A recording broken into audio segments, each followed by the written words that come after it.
guess looking back, I have to wonder if what I saw was really a UFO. I to this day, like I said, don't have a clue. Sounds like it's revving up its engines. Oh, yeah, still gives me a chill. Yeah, stands the hair right up on my neck. To this day, no one has been able to explain the strange events that occurred near St. Helens, Oregon early one winter morning. Dozens of people, including a news reporter and several law enforcement officials, saw something in the sky they had never seen before. Something they can never forget. It was just after 4 a.m. Sergeant Russ Yoakum of the St. Helens Police Force was on routine patrol around the city when off to the east, over the Columbia River, he saw a glowing orange light of startling intensity. I don't know, I suppose if you put on a good pair of sunglasses and look into the sun, that's just about how bright it was. The light headed south over the river, then suddenly plunged and began to hover. There was no descent, as a normal aircraft would make it, just straight out like that, and then they're straight down, and very fast, very bright. Ever seen an aircraft do anything like that? Not me. The light was so bright it could be seen 30 miles away in Portland. KXL radio news director Jeff Grimes was on his way to work, traveling north on Interstate 5. And when I got on the Markham Bridge, was when I saw this unusual orangish sphere in the sky. And I couldn't figure out what in the world this was, but I didn't give it too much of a thought. You know, it was just like, maybe I had a double martini, one too many or something the night before. But when Grimes got to the station, it became clear what he saw was not an hallucination. Dozens of listeners called in to report they, too, had seen something strange. Some of them calling from Portland, some from St. Helens, Columbia County callers. And pretty soon that's all anybody wanted to talk about on the talk show all morning long. And perhaps that would be the end of our story, were it not for one astonishing piece of evidence, a tape recording which captured the eerie sounds resonating from the unidentified light. Noises so loud they could be heard on both sides of the river. A CB operator in Ridgefield, Washington heard the sounds and keyed his microphone, transmitting the audio to a St. Helens police car where a tape recorder was rolling. The voices on the tape are those of the CB operator and Sergeant Yoakum.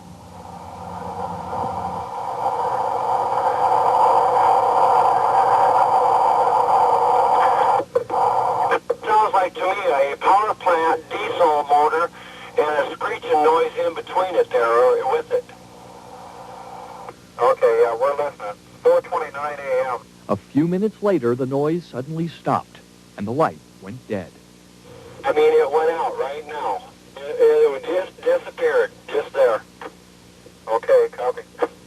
The tape was sent to CUFOS, the Center for UFO Studies in Chicago, where it was examined by an expert in acoustics. To his astonishment, he discovered that the strange whirring sound contained no harmonics and produced the same readings whether played forwards or backwards.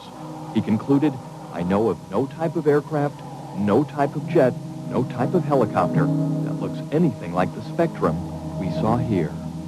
I'm not even going to suggest that they're beings from another planet. All I know is there's technology out there that we, the layman is not going to be able to determine what it is. So somebody's a step ahead of us. So what was it in the sky that night? A spaceship from another planet? Some super-secret military craft? Or something else? For now, just file it under U for UFO, where it remains an unidentified flying object.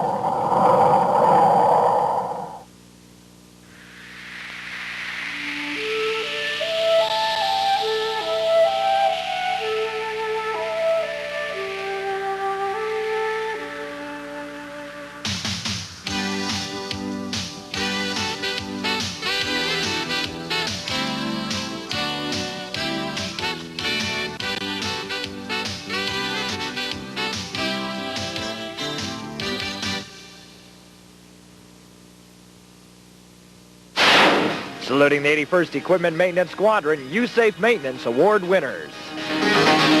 Serving the United States European Command, this is AFN.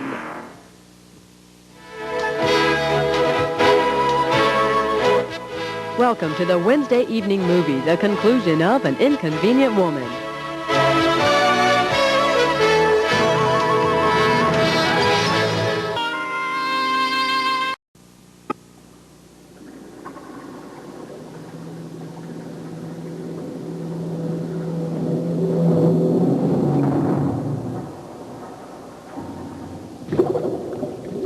if you're going to drink like a fish,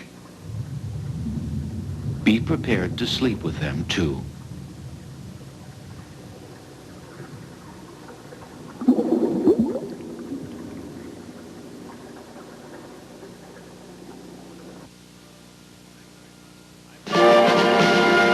I'm Barry Bostwick with American Treasury. One of America's greatest short story writers was also a convicted criminal. His ironic story after this. AFRTS is more than just your local station. It's a worldwide service that delivers the best in programming wherever Americans are stationed. Nobody delivers like AFRTS. Unable to support himself as a writer, William Sidney Porter became a bank teller in 1891. 5 years later, he was indicted for embezzlement, convicted and sentenced to 5 years in prison. While in jail, Porter's own life took an unusual twist. He turned out short stories with surprising endings, some of which later became part of his first published collection, Cabbages and Kings, all written under Porter's pen name, O. Henry. It's a fact in the Library of Congress. Read O. Henry's stories in your library.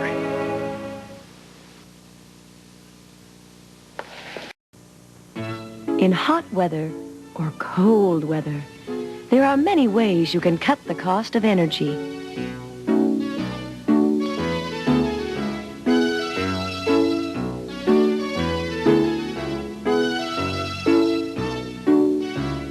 Sunny and warm or cold and snowy, you save energy by conserving energy.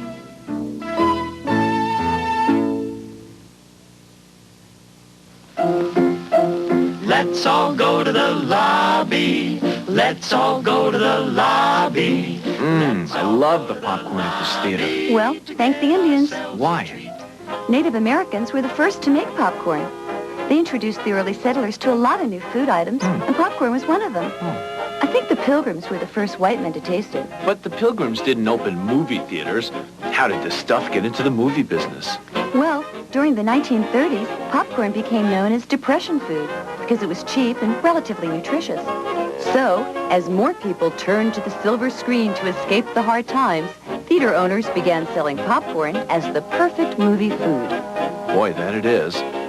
Hey, do me a favor. Go see if they made another batch for me. Hey, do me a favor. Be quiet and watch the movie. To get ourselves a treat.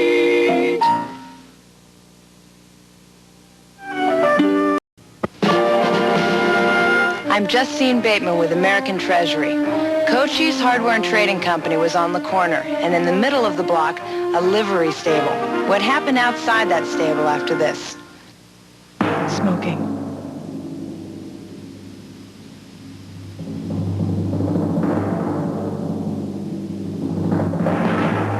It's something you can live without.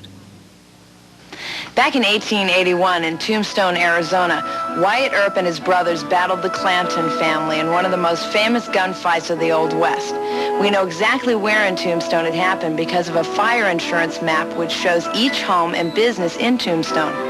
There are maps like this for thousands of towns giving us a window on history, including the neighborhood around Tombstone's OK Corral. The map is in the Library of Congress. Learn more about the Old West in your library. A wasp allergy.